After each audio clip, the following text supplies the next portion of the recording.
Imagine a busy library where multiple patrons are trying to access and update the same book at the very same moment. Without a librarian carefully managing who does what and when, chaos would surely ensue. Well, in the world of databases, that librarian is what we call a concurrency control mechanism, and without it, we encounter something called database concurrency anomalies. These are problems that arise when multiple database transactions try to read from or write to the same data at the same time, potentially leading to incorrect or inconsistent results.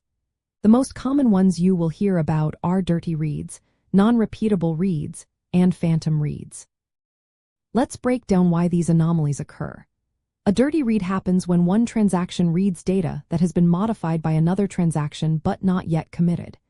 If the modifying transaction then fails and rolls back its changes, the data read by the first transaction becomes invalid or dirty. This is problematic because the first transaction acted on information that no longer exists in the database. It is like reading notes from a scratch pad that someone later erased. Then there are non-repeatable reads. This anomaly occurs when a transaction reads the same row twice, but gets different data values each time because another transaction modified and committed changes to that row in between the first transaction's two reads. Our first transaction no longer has a consistent view of the data, which can lead to logical errors, especially in complex calculations or decision-making processes within the application.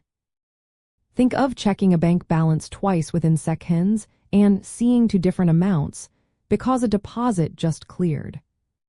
Finally, we have phantom reads. This is similar to a non-repeatable read, but instead of individual rows being changed, an entire set of rows changes.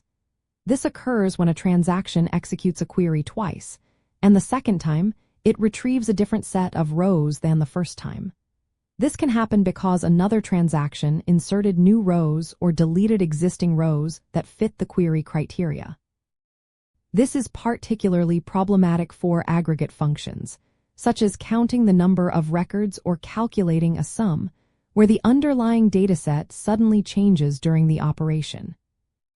To prevent these anomalies, databases provide various isolation levels, which define how and when changes made by one transaction become visible to others. These levels range from read uncommitted, which allows dirty reads, to serializable, which tries to eliminate all these anomalies. The typical levels you will encounter are read committed, which prevents dirty reads, and repeatable read, which prevents both dirty reads and non-repeatable reads. Choosing the correct isolation level is crucial. It is a strategic decision that balances the need for data consistency with the performance requirements of your application. Understanding these anomalies ties directly into the core, CID properties of transactions, specifically the I4 isolation. Isolation guarantees that concurrent execution of transactions results in a system state that would be achieved if transactions were executed sequentially. However, achieving higher isolation levels often comes with a performance trade-off, as databases might need to employ more aggressive locking mechanisms. This is why some advanced strategies like optimistic locking, where conflicts are checked only at commit time, exist alongside pessimistic locking, which locks data upfront. So, by grasping the nuances of dirty reads, non-repeatable reads, and phantom reads, and understanding how isolation levels mitigate them, you are well equipped to design and build database applications that maintain robust data integrity. This knowledge ensures that your data remains accurate and consistent, providing a reliable and predictable experience for all users, no matter how many are accessing the system simultaneously. If this helps you code smarter, like, subscribe, and stay tuned for more.